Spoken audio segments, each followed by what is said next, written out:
Welcome to Soccer 101. My name is Daryl Grove, and this is a special, shorter, solo edition of Soccer 101 in which I plan to answer a Major League Soccer question we get asked all the time. What is GAM and what is TAM? And thank you, ma'am, for asking. First, let's explain the acronyms. GAM is GAM for General Allocation Money, and TAM is TAM for Targeted Allocation Money. Now, what in the name of Don Garber's shiny head does that mean? Well, let's start with the foundation and we'll build from there. Because every MLS roster starts with a basic salary budget, or if you prefer, a salary cap. To give you a number to work with in 2020 under the new collective bargaining agreement, we think the basic salary budget is going to be $4.9 million. That money is spread among the players, some of whom will then rent modest one-bedroom apartments, maybe two bedrooms with a roommate.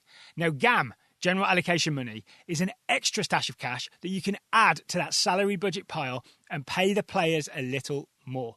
In 2020, we think each team is getting around $1.5 million in GAM from the league. So at its most basic and most easily understandable, GAM, General Allocation Money, is just extra salary budget. If that's all you want to know, then you're good. Take that knowledge, cash in your chips, walk away now. Or, as Jennifer Aniston used to say in that L'Oreal commercial, pay attention, here comes the science bit. Because technically, you're really using GAM to buy down, quote unquote, a player's salary to get it under that $4.9 million cap. So let's take Stevie Striker, who's very good, by the way, my pick for Golden Boot winner. Let's say Stevie Striker is making $400,000 a year. You can use $100,000 in GAM to, again, quote unquote, buy down his salary, so it only appears on your salary budget at $300,000. Why would you do that? Because then you have $100,000 to spend elsewhere. You could get a whole 2019 Reggie Cannon for that money. And, of course, it makes no difference at all to Stevie. He does not care, because when his money hits his bank account, it's just regular American dollars. Maybe Canadian, if he's playing for one of those three teams. The distinction between regular salary and general allocation money only exists on Major League Soccer's spreadsheets. But it does exist. And teams can use GAM for more than just paying extra salary. It's also like, sort of, MLS campus books. So a team can trade this allocation money with another MLS team. If you're an MLS team, you can say to another team, how about I give you $300,000 in general allocation money and you give me Dax McCarty? And if you follow MLS, you'll know it's usually Dax McCarty getting traded for. If the other team thinks that's a good deal, then the trade happens. You suddenly have $300,000 less GAM than you started with. They have $300,000 more, but you get a charming, fiery-haired central midfielder. You can also sort of use GAM like regular money and spend it out in the real world. You can go out and offer a European team, let's say Olympique Lyonnais, because I like how it sounds, $600,000 for a player. You can use GAM to fund that $600,000. Lyon won't know or care that it's GAM because it turns up in Lyon's bank account as regular money. But the MLS team owner won't have dipped into his own pocket to pay the fee. It was GAM, remember? So it was league funded. So see, GAM is pretty flexible. You can use it for salary, you can use it for intra-MLS trades, you can use it for overseas transfers. Basically, the more GAM you have, the more wiggle room you have. And then it's just up to you to spend it correctly. I think I said each team gets around 1.5 million in GAM in 2020, but you also get extra if you qualify for the CONCACAF Champions League. You'll need the extra because you have more games. Or if you fail to make the playoffs last season, where you'll need the extra because apparently you're not very good. Or if you're an expansion team because you need the extra because you're new. Or if you sold a player outside of Major League Soccer, in which case you get to keep some of the transfer fee as GAM so you can invest it back into your roster. Okay, are you good with the GAM? Let's take a break, and when we come back, we'll talk TAM. In this break, we're going to explore VWAM, which of course stands for Very Welcome Advertising Money. Because today's Soccer 101 is sponsored by ExpressVPN. ExpressVPN is a virtual private network that lets you go onto the internet with a proxy IP address. So you can tell the internet, I'm not in the US, I'm actually in the UK, and yes, I can watch the BBC iPlayer. Or you can go to Netflix and see what the UK Netflix library is like. It's different to the US one. For example, The Last Dance is on Netflix UK. And you can do this with pretty much any country in the world. You use ExpressVPN to have an IP address that's coming from the country of your choosing, and you can access the content of that nation. Finally, we can see what those Canadians are hiding from us. And remember, the P in VPN stands for private. It's a virtual private network. This means that none of your data is logged. Everything you do with a VPN is private. This isn't true if you find a free VPN out there on the internet. The reason it's free is that they're logging your data and then they're selling it on. ExpressVPN couldn't log your data even if it wanted to. It is designed that way. So it's safe, it's secure, and it literally opens up a whole world of content to you. And if you want to get 3 months of free subscription to ExpressVPN, go to expressvpn.com/soccer. That's expressvpn.com/soccer. Get an annual subscription and you'll get an extra 3 months free. expressvpn.com/soccer. Thank you to ExpressVPN for sponsoring today's Soccer 101. Okay, hopefully now you have a good grasp on general allocation money. If so, you're ready to hear about its fancy cousin, targeted allocation money, which has far more expensive tastes.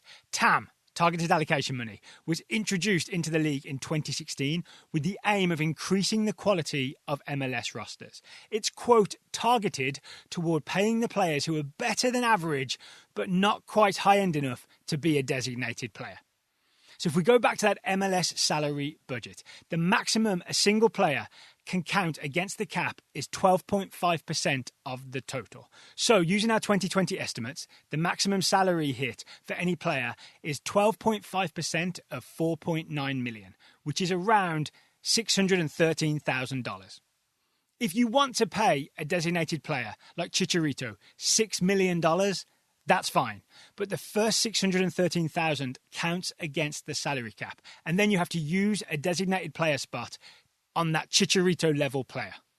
But if you want to pay a player, let's call him Johnny above average, you want to pay him $750,000 a year, but you don't want to use a designated player spot on him because that's for your big gun players. When you're going to really splash the cash, then TAM is what you use. It's kind of like a mini DP mechanism. And it's all about buying these players' salaries down until they're under that $613,000 cap. Here's how you do it. You're paying Johnny above average $750,000. You take $400,000, say, in TAM, and you buy down Johnny's $750,000 salary to $350,000. So you're well below that $613,000 maximum. Same as earlier, it makes no difference to Johnny. He sees that full $750,000 in his paycheck. I mean, he pays taxes and stuff, but, full $750,000 in his paycheck.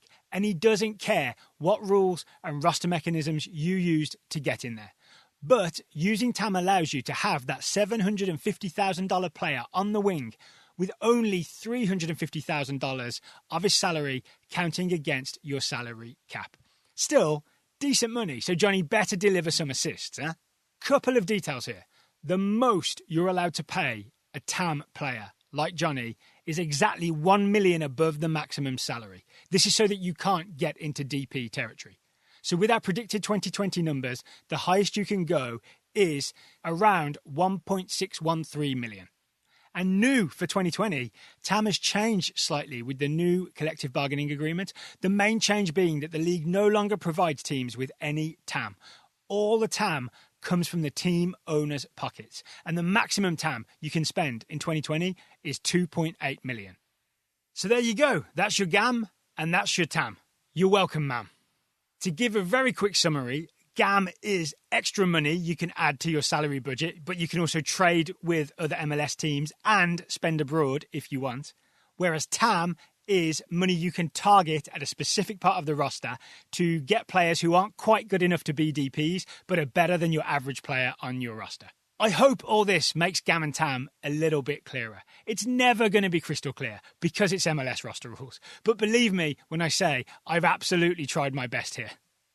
One final note, just in case there's any confusion, the figures I mentioned for 2020 are from the new collective bargaining agreement, which was agreed in early 2020. And the salary budget, 4.9 million, and GAM amounts, 1.5 million, more or less, are both set to rise annually from now until 2024. So don't be quoting these numbers in 2021 because they'll already have changed. They are for reference only to explain the mechanisms. I hope this episode was helpful. If you found it helpful and you know someone who might benefit from hearing it, please share it with them. These episodes are intended to help explain things to anyone who wants them explained. And if anything is still unclear, please contact us. contact@totalsoccershow.com is the email address, and I'll be happy to try and clarify. There are lots of other MLS roster rules. We could go deep on designated players, for example. Maybe Taylor and I will do an episode getting into all that in the future. All right, I've been Daryl Grove. My allocation here is over. Thank you for listening to Soccer 101.